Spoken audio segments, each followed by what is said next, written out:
In this Easter season, we reflect En cette upon période de Pâques, nous pensons à la rédemption offerte par notre Sauveur Jésus-Christ et nous nous en réjouissons. La clameur qui résonne sur toute la terre à cause de la méchanceté du monde crée un sentiment de vulnérabilité. Avec la communication moderne, l'impact de l'iniquité, des inégalités et de l'injustice donne à beaucoup le sentiment que la vie est fondamentalement injuste. Aussi importantes qu'elles puissent être, ces épreuves ne doivent pas nous empêcher de célébrer l'intercession divine du Christ en notre faveur et de nous en réjouir. Le Sauveur a littéralement acquis la victoire sur la mort. Avec miséricorde et compassion, il a pris sur lui notre iniquité, nos transgressions, nous rachetant ainsi et satisfaisant aux exigences de la justice pour tous les gens qui se repentiraient et croiraient en son nom. Son magnifique sacrifice expiatoire est d'une importance suprême qui dépasse la compréhension de l'homme mortel. Cet acte de grâce offre la paix qui surpasse l'intelligence. Comment alors faisons-nous face aux dures réalités qui nous entourent? Marie, ma femme, a toujours aimé les tournesols. Elle se réjouit lorsqu'ils poussent le long de la route à des endroits inattendus. Un chemin de terre conduit à la maison où mes grands-parents vivaient. Lorsqu'on prenait ce chemin, Marie s'exclamait souvent: « Penses-tu que nous allons voir ces superbes tournesols aujourd'hui ?» Nous étions surpris que les tournesols poussent dans une terre endommagée par des équipements agricoles et de déneigement et par l'accumulation de substances qui n'en faisaient certainement pas une terre idéale pour des fleurs sauvages. Outre qu'ils poussent dans une terre inhospitalière, une des caractéristiques remarquables des jeunes tournesols sauvages est la manière dont le jeune bouton de la fleur suit le soleil dans sa course dans le ciel. Ce faisant, il reçoit l'énergie essentielle à sa vie avant que n'éclate sa fleur d'un jaune magnifique.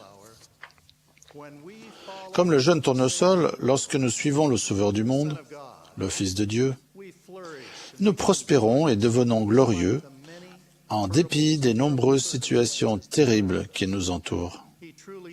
Il est véritablement notre vie et notre lumière. Dans la parabole du bon grain et de l'ivraie, le Sauveur déclare à ses disciples que les scandales et les gens qui commettent l'iniquité seront arrachés de son royaume.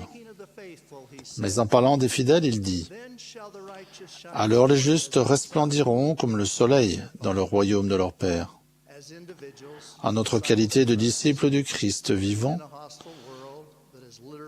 dans un monde hostile qui est littéralement en tumulte, nous pouvons prospérer et nous épanouir si nous sommes enracinés dans notre amour du Sauveur et suivons humblement ses enseignements. Notre capacité de rester ferme et fidèle et de suivre le Sauveur en dépit des vicissitudes de la vie est grandement fortifiée par les familles justes et l'unité centrée sur le Christ dans nos paroisses et dans nos branches. Le rôle de la famille dans le plan de Dieu est de nous apporter le bonheur, de nous aider à apprendre des principes corrects dans une ambiance d'amour et de nous préparer à la vie éternelle. Les belles traditions de l'observance des principes religieux au foyer doivent être ancrées dans le cœur de nos enfants. Mon oncle, Von Robert Kimball, était un bon étudiant, un écrivain en herbe, et a joué comme quarterback pour l'équipe de football de BYU. Le 8 décembre 1941, le lendemain de l'attaque de Pearl Harbor, il s'est engagé dans la marine des États-Unis. Alors qu'il était en mission de recrutement à Albany, dans l'État de New York, il a écrit un petit article pour le Reader's Digest. Le magazine lui a versé $200 et a publié son article intitulé « L'heure qu'il est à la maison » dans le numéro de mai 1944. Sa contribution au Reader's Digest, dans lequel il joue le personnage du marin, dit entre autres: Un soir, à Albany, dans l'État de New York, j'ai demandé à un marin de me donner l'heure. Il a ressorti une énorme montre et m'a répondu. Il est 19h20. Je savais qu'il était plus tard que ça. Est-ce que votre montre ne s'est pas arrêtée? Lui ai-je demandé. Il m'a répondu non, je suis encore à l'heure des montagnes rocheuses. Je viens du sud de l'Utah. Lorsque je me suis engagé dans la marine, mon père m'a donné cette montre. Il m'a dit qu'elle m'aiderait à me souvenir de chez moi. Lorsque ma montre indique 5 heures, je sais que mon père part traire les vaches.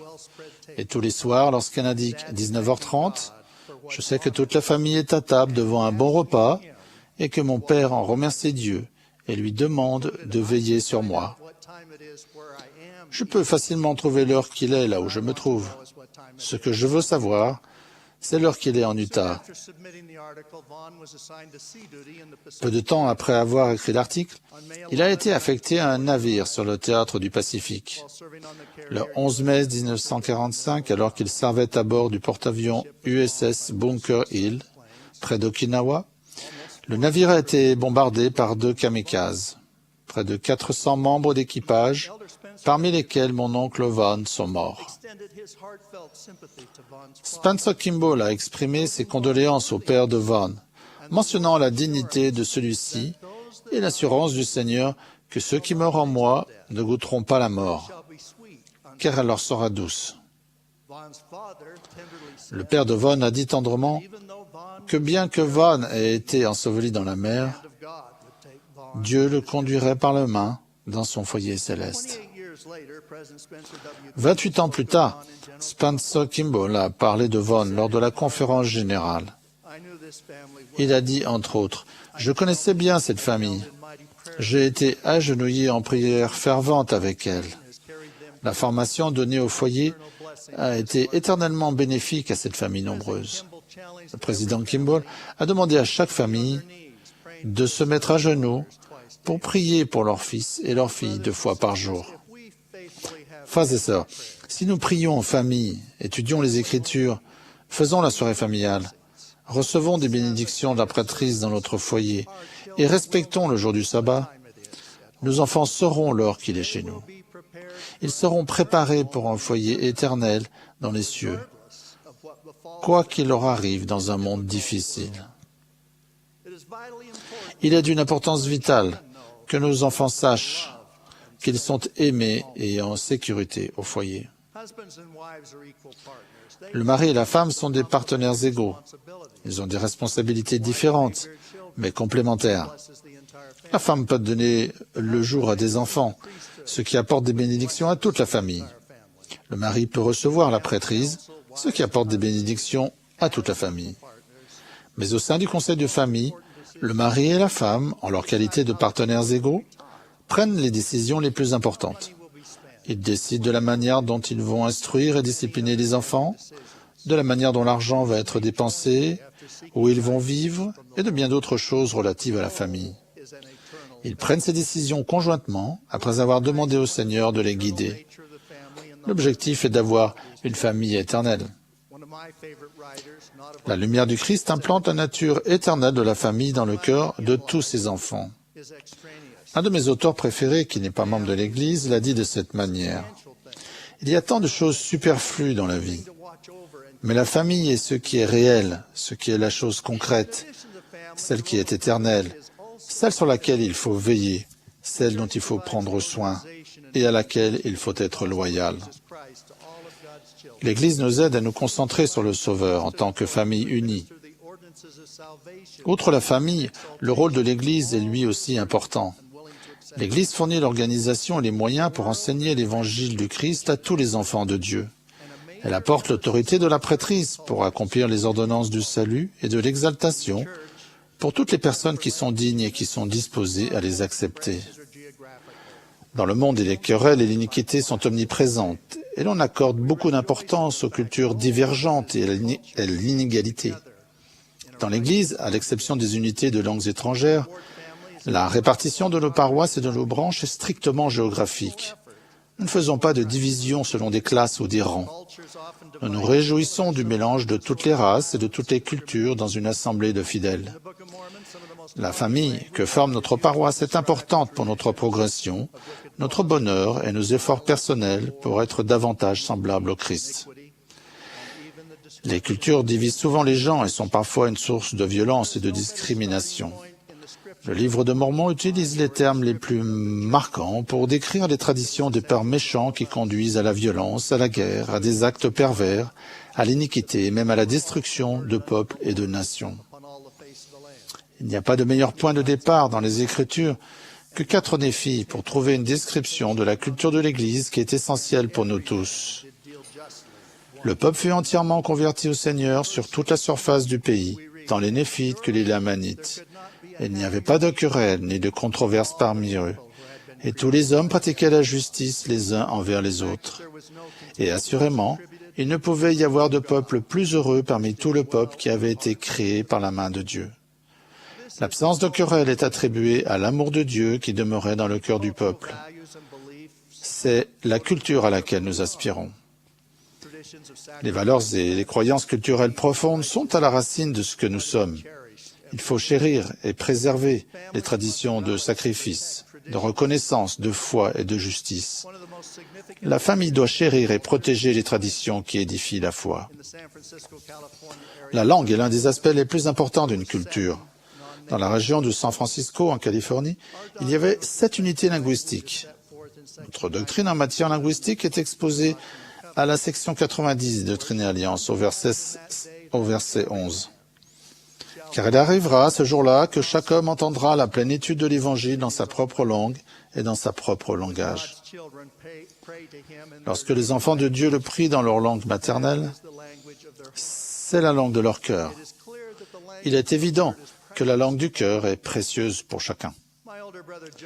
Joseph, mon frère aîné, est médecin et il a exercé pendant de nombreuses années dans la région de la baie de San Francisco. Un membre de l'église âgée, originaire des Samoa, qui était un nouveau patient, est venu dans son cabinet. Il souffrait terriblement. On lui a diagnostiqué un calcul rénal et il a commencé un traitement adapté.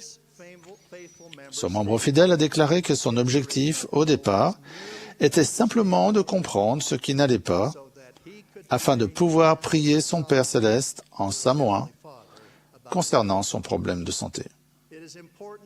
Il est important que les membres comprennent l'Évangile dans la langue de leur cœur, afin de pouvoir prier et agir conformément à ces principes. Même s'il y a une diversité de langues et de traditions culturelles belles et inspirantes, nos cœurs doivent être enlacés dans l'unité et l'amour. Le Seigneur a déclaré de manière formelle que chacun estime son frère comme lui-même. Soyez un, et si vous n'êtes pas un, vous n'êtes pas de moi. Bien que nous chérissions la diversité des cultures, notre but est d'être unis à tous égards dans la culture, les coutumes et les traditions de l'Évangile de Jésus-Christ. Nous reconnaissons que certains membres ont des questions ou des préoccupations tout en s'attachant à fortifier leur foi et leur témoignage. Nous devons veiller à ne pas critiquer ou juger les personnes qui ont des problèmes, qu'ils soient grands ou petits. Toutefois, ces personnes doivent faire tout ce qui est en leur pouvoir pour édifier leur foi et leur témoignage. Le meilleur moyen de résoudre ces problèmes ou de répondre à ces questions est d'étudier, de méditer, de prier, de vivre les principes de l'Évangile avec patience et humilité et de tenir conseil avec les dirigeants appropriés. Certains ont affirmé qu'il y a plus de membres qui quittent l'Église aujourd'hui et qu'il y a plus de doutes et d'incrédulité que par le passé. C'est tout simplement faux. L'Église de Jésus-Christ des Saints des Derniers Jours n'a jamais été aussi forte. Le nombre de membres de l'Église qui demandent à ce que leur nom soit rayé des registres de l'Église a toujours été très petit et a été nettement moindre ces dernières années que par le passé. L'augmentation dans des domaines mesurables tels que le nombre de membres dotés qui ont une recommandation valide à l'usage du temple, d'adultes payeurs de dîmes complètes et de personnes qui sont en mission a été spectaculaire. Je le répète, l'Église n'a jamais été aussi forte. Mais souvenez-vous que les âmes ont une grande valeur aux yeux de Dieu. Nous tendons la main à tout le monde. Si les dures réalités que vous connaissez en ce moment vous paraissent sombres, pénibles et presque insupportable. Souvenez-vous que dans les ténèbres angoissantes de Gethsémani et dans le supplice et la souffrance incompréhensible du calvaire, le Sauveur a accompli l'expiation qui se charge des fardeaux les plus terribles que l'on porte dans cette vie. Il l'a fait pour vous, il l'a fait pour moi. Il l'a fait parce qu'il nous aime et parce qu'il obéit à son Père et qu'il l'aime. Nous serons sauvés de la mort, même si nous sommes perdus dans les profondeurs de la mer. Notre justice personnelle et celle de notre famille, les ordonnances de l'Église et suivre le Sauveur assureront notre protection dans cette vie et dans l'éternité. C'est notre refuge contre la tempête. Vous qui avez l'impression d'être seul, vous pouvez rester ferme dans la justice, sachant que l'expiation vous protégera et vous bénira au-delà de votre compréhension. Nous devons nous souvenir du Sauveur, respecter nos alliances et suivre le Fils de Dieu comme le jeune tournesol suit le soleil. Nous trouverons la joie, le bonheur et la paix en suivant son exemple et sa lumière. Comme le psaume 27 et l'un de mes cantiques préférés le proclame, « L'Éternel est ma lumière et mon salut. » En ce week-end de Pâques, en ma qualité d'apôtre du Sauveur, je témoigne solennellement de la résurrection de Jésus-Christ.